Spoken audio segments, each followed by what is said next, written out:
Hello student, success coaching classes में आपका स्वागत है। यदि आप चैनल में पहली बार आए हैं तो चैनल को सब्सक्राइब कर दें और बेल आइकन को ऑल में प्रेस कर दें ताकि आने वाले सभी वीडियो का नोटिफिकेशन टाइम पर मिल जाए। यह चैनल स्पेशल झारखंड बोर्ड के लिए बनाया गया। यदि आप झारखंड बोर्ड क्लास 10 के स्टूडेंट हैं तो चैनल को सब्सक्राइब कर लें। आज हम डिस्कस करने वाले हैं क्लास 10 का साइंस का मॉडल पेपर 2023 जो प्रोजेक्ट रेल के द्वारा निकाला गया था। इससे आपका बहुत सारा क्वेश्चन 2024 बोर्ड एग्जाम में आपको देखने को मिलेगा, तो इसलिए वीडियो में अंत तक बने रहें, स्किप ना करें। आपका देखिए मॉडल पेपर आपका हो जाएगा मॉडल प्रश्न पत्र 2023 विषय साइंस का, आपका सेट 1 है साइंस का। अब आगे देखिए इसका क्वेश्चन क्या क्या है जो आपका 2024 बोर्ड एग्जाम में बहुत इंपॉर्टेंट ये सब क्वेश्चन होने वाला है एग्जाम के लिए।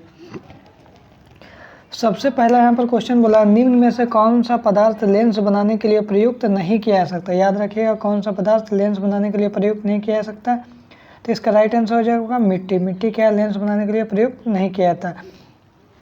दूसरा क्वेश्चन यहाँ पर बोल रहा है, प्रकाश की किरणें गमन करती है सीधी रेखा में, टेढ़ी रेखा में, किसी भी दिशा में या इनमें से कोई नहीं। तो याद रखिएगा प्रकाश की जो किरण होता है हमेशा सीधी रेखा में गमन करती है। आगे देखिए तीसरा क्वेश्चन क्या बोला है, यदि आपतन कोण 60 डिग्री है तो परिवर्तन कोण का मान कितना होगा। तो याद रखिएगा जितना आपतन कोण का मान होगा उतना ही परिवर्तन कोण का मान होगा। तो आपतन कोण का मान 60 डिग्री है तो परिवर्तन कोण का मान भी कितना होगा, 60 डिग्री होगा। ऑप्शन नंबर बी बिल्कुल राइट आंसर हो जाएगा। आगे देखिए, पानी में अंशतः डूबी हुई पेंसिल टेढ़ी प्रतीत होती है। यदि आप देखिएगा पानी में यदि पेंसिल डूबा है तो टेढ़ा प्रतीत होता है, तो किसके कारण ऐसा होता है। तो याद रखिएगा अपवर्तन के कारण ऐसा होता है। किसके कारण होता है, अपवर्तन के कारण होता है। आगे क्वेश्चन देखिए, किसी माध्यम के अपवर्तनांक का मान होता है। याद रखिएगा किसी माध्यम के अपवर्तनांक का मान कितना होता है, तो ऑप्शन नंबर ए साइन आई बट्टा साइन आर होता है अपवर्तनांक का मान, याद रखिएगा। आगे देखिए ये भी क्वेश्चन बहुत ही इंपॉर्टेंट है, निर्वात में प्रकाश की चाल कितना होता है। तो याद रखिएगा 3 × 10⁸ मीटर पर सेकंड ये आपका निर्वात में प्रकाश की चाल होगा। आगे यदि देखा जाए, मानव नेत्र अभिनेत्र लेंस की फोकस दूरी को समायोजित करके विभिन्न दूरियों पर रखी वस्तुओं को फोकसित कर सकता है। ऐसा हो पाने का कारण क्या है। तो ऐसा हो पाने का कारण क्या है, समंजन है। ऑप्शन नंबर जो बी है वो बिल्कुल राइट आंसर हो जाएगा। आगे देखिएगा, नेत्र के आगे का उभरा हुआ जो भाग रहता है उसको हम लोग क्या बोलते हैं। तो हिंदी में लोग स्वच्छमंडल भी बोलते हैं और कॉर्निया भी बोलते हैं। तो इसका राइट आंसर हो जाएगा आपका दोनों हो जाएगा। आगे देखिए, नेत्र गोलक के लंबा हो जाने पर कौन सा दृष्टि दोष उत्पन्न होता है। तो याद रखिएगा नेत्र गोलक के लंबा हो जाने पर कौन सा होगा, तो आपका निकट दृष्टि दोष हो जाएगा। क्या हो जाएगा, निकट दृष्टि दोष हो जाएगा। लेकिन इसका उल्टा भी क्वेश्चन पूछ देगा, जो नेत्र गोलक के छोटा हो जाने का कारण कौन सा दृष्टि दोष होता है। जब छोटा होगा तो क्या होगा, दीर्घ दृष्टि दोष, जिसको हम लोग दूर दृष्टि दोष भी बोलते हैं। लेकिन यहाँ पर क्वेश्चन हमारा क्या बोला, लंबा हो जाने के कारण, तो इसका राइट आंसर हो जाएगा निकट दृष्टि दोष हो जाएगा। आगे देखिएगा, अवतल लेंस द्वारा किस दृष्टि दोष को दूर किया जाता है। देखिए अवतल लेंस द्वारा किस दृष्टि दोष को दूर किया जाता है, तो निकट दृष्टि दोष को दूर किया जाता है। ऑप्शन नंबर ए बिल्कुल राइट आंसर हो जाएगा। आगे यदि देखा जाए, एक इलेक्ट्रॉन पर कितना आवेश होता है, ये भी आपका बहुत ही इंपॉर्टेंट क्वेश्चन है। तो याद रखिएगा 1.6 × 10⁻⁻19 कूलम इसका राइट आंसर हो जाएगा ऑप्शन नंबर ए। आगे देखिए 2 ओम 3 ओम और 6 ओम के प्रतिरोधकों को पार्श्व क्रम में जोड़ने पर उसका समतुल्य प्रतिरोध क्या होगा, उसका टोटल प्रतिरोध क्या होगा। तो इसके लिए देखिए आपका पार्श्व क्रम में जोड़ना है, तो इसके लिए देखिए फार्मूला है 1/Rs बराबर 1/R1 plus 1/R2 plus 1/R3। 1/Rs यदि आपको निकालना है कुल प्रतिरोध, तो क्या करिएगा 1/R1, R1 कितना 2 ओम है तो 2 लिख दिए। 1/R2, R2 कितना 3 ओम था तो 3 लिख दिए 1/3। और R3 कितना आपका 6 ओम है तो 1/6 कर दिए। अब इसमें क्या करिएगा 2 3 6 का एलसीएम लीजिएगा तो आपका क्या आएगा 6 आएगा। 2 3 जा 6, 3 1 जा 3, 3 2 जा 6, 2 1 जा 2 और 6 1 जा 6, 1 1 जा 1। तो यहाँ पर आपका क्या हो जाएगा 3 दूनी 5 और 1 6, 6/6 हो जाएगा। इसको कट करिएगा तो कितना आ जाएगा 1 आंसर हो जाएगा। इसका राइट आंसर क्या हो जाएगा 1 हो जाएगा। तो इसका क्या हो जाएगा आंसर 1 ओम हो जाएगा। लेकिन यही क्वेश्चन को आपको बोलता है कि श्रेणी क्रम में जोड़ के बताइए। तो श्रेणी क्रम का फॉर्मूला देखिए ये वाला था R1 प्लस R2 और प्लस R3। यदि श्रेणी क्रम बोलता तो क्या होता टोटल, यहाँ पर 2 ओम है, फिर यहाँ पर 3 ओम है और यहाँ पर 6 ओम है, तो कितना आंसर हो जाता है, 2 3 5 6 11 ओम हो जाता है इसका राइट आंसर। लेकिन हमको यहाँ पर बोला है कि पार्श्व क्रम में, तो इसका 1 ओम राइट आंसर हो जाएगा। आगे यदि देखा जाए, फ्यूज को विद्युत युक्ति के साथ किस क्रम में संयोजित किया जाता है। जानते हैं हमेशा फ्यूज को क्या श्रेणी क्रम में संयोजित किया जाता है, कि एक ठो कटेगा तो पूरा कट जाएगा। आगे देखिए, अभिक्रिया 2NO + C, उसके बाद क्या बन रहा है 2N + CO में किस प्रकार की अभिक्रिया। तो याद रखिएगा, देखिए C में मैंने कार्बन में देखिए यहाँ पर आपका ऑक्सीजन जुट रहा है, हमने O जुट रहा है, तो किस में O जुट रहा है, C में जुट रहा है। तो यहाँ पर क्या हो रहा है, जिसमें जुटेगा ऑक्सीजन वो क्या हो जाएगा, C का उपचयन हो रहा है। क्या हो रहा है, C का उपचयन हो रहा है।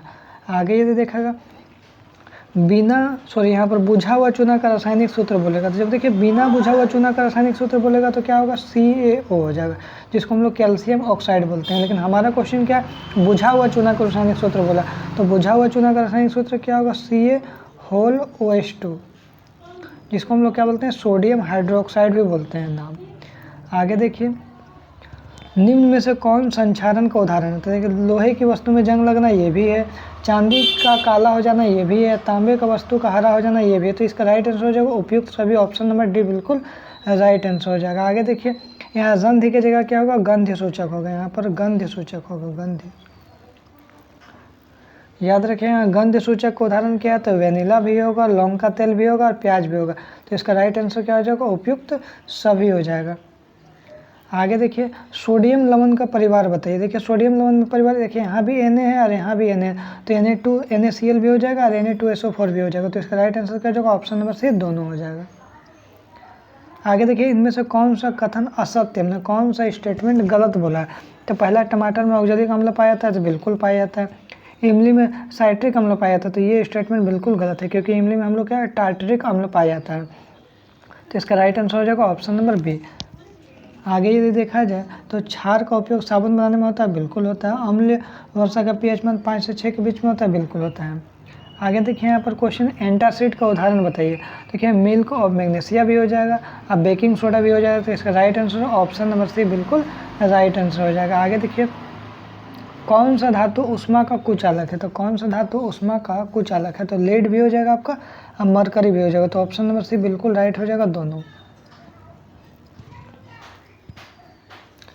आगे देखिए, यहाँ पर बोला है, निम्न में से कौन सा कथन असत्य कथन है। तो पहला, आयोडीन चमकीला होता है, अधातु है, तो बिल्कुल भैया आयोडीन चमकीला अधातु है, सही है। दूसरा, हीरा सबसे कठोर पदार्थ है, बिल्कुल ये भी है, हीरा सबसे कठोर पदार्थ है। उसका तीसरा बोला है, गैलियम और सोडियम का गलनांक बहुत कम है, तो ये भी सही बोला है, जरूर कम है। लेकिन जो चौथा बोला है, ग्रेफाइट विद्युत का कुचालक है, तो ये आपका गलत स्टेटमेंट है। याद रखिएगा, जो ग्रेफाइट है वो क्या है, विद्युत का सुचालक होता है। ग्रेफाइट क्या होता है, विद्युत का सुचालक होता है। तो यही इसका गलत स्टेटमेंट बता रहा है, तो ऑप्शन नंबर डी बिल्कुल राइट आंसर हो जाएगा।